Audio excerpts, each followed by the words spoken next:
सबसे पहले मेरा आपसे एक सवाल है हर्षद मेहता को लेकर। हर्षद मेहता वाली वेब सीरीज़ मैंने पूरी देखी है, तो उसको मैं एस्ट्रोलॉजी से कनेक्ट करना चाहता हूँ कि जो इतना बड़े बंदा था और इतने बड़े बंदे ने जो स्कैम किया, तो क्या उसके कुंडली में ये पहले से लिख रखा था कि वो स्कैम करने ही वाला है, और या इस दुनिया में वो इतना बड़ा स्कैम करने आया है? देखिए, कुंडली के अंदर ऐसा कोई चीज़ तो नहीं लिखा होता है कि वो स्कैम करेगा, पहली बात। लेकिन यस, योग ऐसे ज़रूर मिल सकते हैं। मैंने चेक किया उनका और उनके चार्ट को पूरा एनालाइज करके देखा, तो डेफिनेटली उनके कुछ हिडन हाउसेज ऐसे कनेक्ट हो रहे थे। जैसे ये बात करते हैं 8th एंड 11th हाउस, 8वां अगर सडन गेन्स का होता है, तो अगर व्यक्ति सडन गेन्स चाहता है तो सडन गेन्स अलग अलग तरीकों से पा सकते हैं। तो उसमें उन्होंने एक्टिविटी ऐसी की जहाँ से सडन गेन आ सकते थे और फोकस उस तरफ किया। और वो एक ऐसा हाउस है जो थोड़ा सा हिडन पैसा निकलवाने की कोशिश करता है। तो योग ज़रूर थे पर एक्टिविटी भी की। तो आई वुड से कि योग को जब हम एक्टिविटी से कनेक्ट करते हैं तब ऐसा कुछ हो सकता है। सिर्फ ये कह देना कि कुंडली के अंदर डायरेक्टली ऐसा स्थिति बना होना कि व्यक्ति पैसा इसी तरीके से कमाएगा, ऐसा नहीं है। पहले कुछ और करते थे वो, दशा आई पैसे कमाने की, तो जुपिटर की उनकी दशा एक चली जो मैंने कैलकुलेशन की, उस दशा में उनको गेन्स की प्रोबेबिलिटी बढ़ गई। लेकिन इसके साथ साथ कुछ ऐसे हाउसेस कनेक्ट हो गए जो कि उनको हिडन पैसा दे सकते थे। अगर वो शायद इस तरफ ना जाते तो शायद उनको पेरेंटल मनी मिल सकती थी या कोई गिफ्ट में बहुत ज़बरदस्त तरीके से पैसे दे सकता था।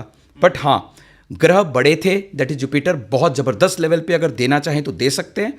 तो योग मिला और उन्होंने उसको इन कैश नेगेटिव वे में कर लिया, तो नेगेटिविटी आई और उसके चलते उनको पैसा ग्रो कर गया।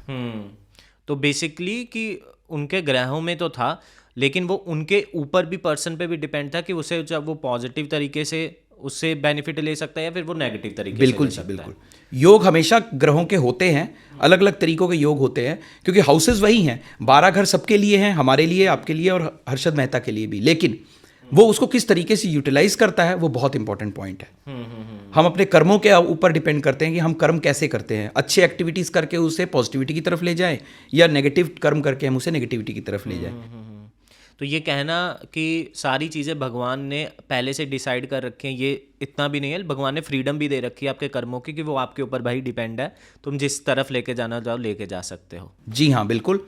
जन्म लिया व्यक्ति ने और जन्म लेने के वक्त कुंडली बनी, इसका मतलब वो पूर्व जन्म के जो भी कर्मों के आधार पे उसकी कुंडली बनी, उसे एक घर मिला और उसके परिवार मिला, फैमिली मिली, पेरेंट्स मिले और फैमिली के लोग मिल गए। लेकिन उसके बाद जीवन में वो एक अपने खुद के कर्म भी कर रहा है। जैसे जैसे वो कर्म करता चला जाएगा वैसे वैसे उसके पुराने कर्म भी खत्म होंगे जो नेगेटिव हो सकते हैं खत्म, या उसमें और वृद्धि हो जाएगी। तो ये छूट भगवान ने दे रखी है। भगवान ने खुद भी इन चीज़ों को प्रूव किया है। जब हम आगे डिस्कस करेंगे शायद इस बातों पे भी डिस्कशन होगी आज के हमारे पॉडकास्ट में, डेफिनेटली ये चीज़ क्लैरिफाई हो जाएगी लोगों को। Got it. ये वीडियो तो आपको अच्छा लगा ही होगा, लेकिन इससे भी ज्यादा मजेदार और वैल्यूएबल कंटेंट हमारे मेन चैनल बात कुछ और है पे है। अगर आप चाहते हैं कि आप पूरा कंटेंट देखना चाहते हैं, go there and watch the full podcast and subscribe करना मत भूलिएगा। एंजॉय।